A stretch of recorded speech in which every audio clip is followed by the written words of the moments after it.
I was familiar with the work of all the panelists before this morning, but I was really not familiar with their strategies or their theories of collaboration before this morning, except for Sharon and Isabel, because it's so central to their work, and I've had the pleasure of hearing them speak about it and seeing them perform it openly.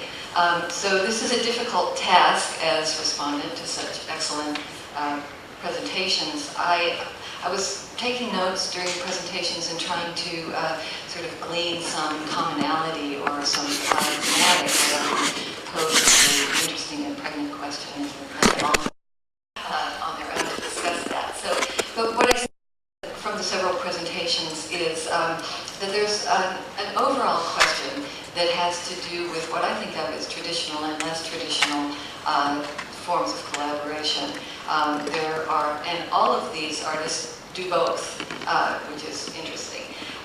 There's the questions related to identity and identity formations and models of identity that emerge out of collaborative processes and strategies. For example, the identity of the couple rather than the singular identity of the artist, and the racial identity and sense of cultural identity and relationship to community that has to do both with belonging and othering, and bringing together, as John was saying, sort of social spaces in which there can be, difference.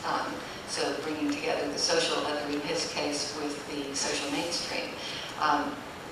And those relations to community, relations to each other within the couple, that idea in Sharon and Isabel's work of incorporation, where the identity of multiple groups of people become a legal person, always an interesting phenomenon, have a lot of types or kinds of risks and opportunities for failure. And then there is the more traditional, or what I think of as a more traditional kind of artistic collaboration that has to do with what Gustavo said about a shared aesthetic, even if the disciplinary background is different, the medium or mode of production is different, but the collaborators come together because of a shared aesthetic. And then there's what Michael pointed out about the notion of a shared literacy, which is, in his case, procedural literacy, but that could be extrapolated out to kind of media literacy or lots of other kinds of literacy. So it's interesting that all these artists engage both of these models in their collaborations. And so I thought, there are also some kinds of interesting connections that I probably don't need to point out between, say, Facade and Sharon and Isabel's work with adversity and conflict and marital arguments.